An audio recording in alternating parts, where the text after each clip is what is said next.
Express était vraiment crucial parce qu'il fallait parler de la candidature de Conakry à ville créative au label de l'UNESCO.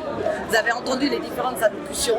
Si Conakry, moi je ne sais même pas si, lorsque Conakry remportera le label de ville créative, on parle du développement de toutes les industries créatives, que ce soit l'art, la culture, et quand on parle de l'art, on parle de l'art grand A, pas juste l'art comme on l'entend. Et tout ce qui est livre, écriture, cinéma, c'est vraiment une chose très importante.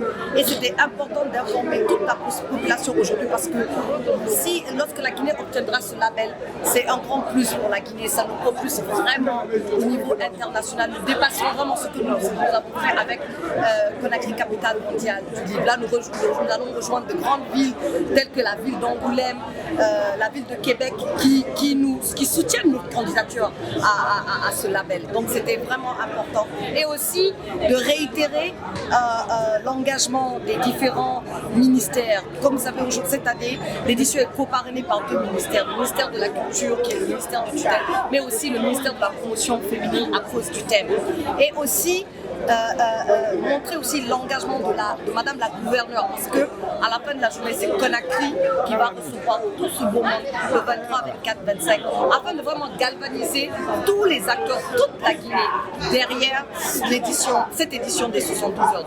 Une candidature qui permettra la valorisation des industries culturelles créatives. Le label Conakry Ville Créative offrirait une opportunité unique de structurer, de dynamiser les secteurs créatifs locaux, qu'il s'agisse de l'édition, de la musique, des arts visuels, de l'artisanat, du design, etc. En mettant en avant les talents guinéens et en favorisant leur accès aux marchés internationaux. Il y a aussi une dimension qui porte sur le renforcement de la coopération internationale. Conakry est candidate. Derrière cette candidature, il y a tout un lobbying qui a été fait, ici à l'interne, mais également à l'étranger. Des émissaires sont partis, entre guillemets, draguer d'autres pays, dont les voix comptent pour cette candidature. Il y a un réseau qui a été mis en marche, structuré, avec le carnet d'adresses puissant de Sansikaba, mais aussi d'autres personnes qui sont dans l'ombre, qui ont poussé le dossier. Et l'Afrique de l'Ouest reconnaît que dans le secteur de la littérature, notre pays est le mieux positionné, grâce à des événements comme celui des 72 heures de vie. Donc je vous exhorte tous, le travail a déjà commencé, mais c'est un lobbying, c'est pour l'image de notre République, c'est au-delà de la politique, c'est une question d'identité nationale, c'est une question de patriotisme. Je vous invite tous donc à agir de concert avec Madame la gouverneure, celle qui nous accueille et qui permet qu'on vive en paix ici, pour que notre candidature soit acceptée. Je sais que le grand travail a été fait, le reste ne sera qu'une simple formalité, si Dieu le veut bien. Conakry est une ville culturelle, d'histoire et surtout de littérature. Depuis toujours, elle a été, la ville de Conakry, un carrefour de pensée et d'expression, où le livre et la transmission du savoir sont des piliers de notre société.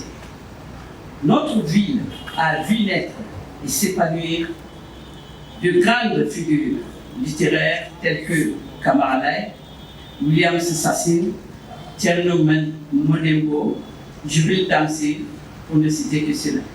Ces écrivains ont porté haut la voix de la Guinée sur la scène internationale, enrichissant notre patrimoine littérature et contribuant ainsi à faire de Conakry une capitale du livre en Afrique.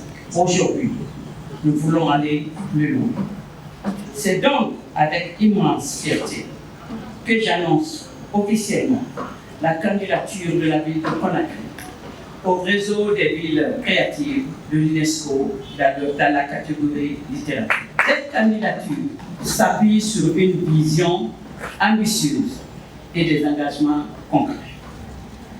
Faire de la littérature un levier de transformation sociale, en garantissant un accès plus large aux livres et à l'éducation, soutenir les écrivains et les acteurs du secteur littéraire en renforçant leur rayonnement national et international, développer l'industrie du livre en Guinée en appuyant les maisons d'édition, les bibliothèques et les plateformes de diffusion, encourager la lecture auprès des jeunes générations en multipliant les espaces dédiés, les festivals et des initiatives favorisant la culture du livre. Notre candidature n'est pas un simple symbole.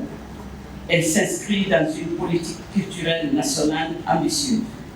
Le gouvernement guinéen a toujours soutenu les initiatives en faveur de la culture et de la créativité en mettant en place des politiques publiques favorisant le développement du livre et la valorisation de notre patrimoine littéraire.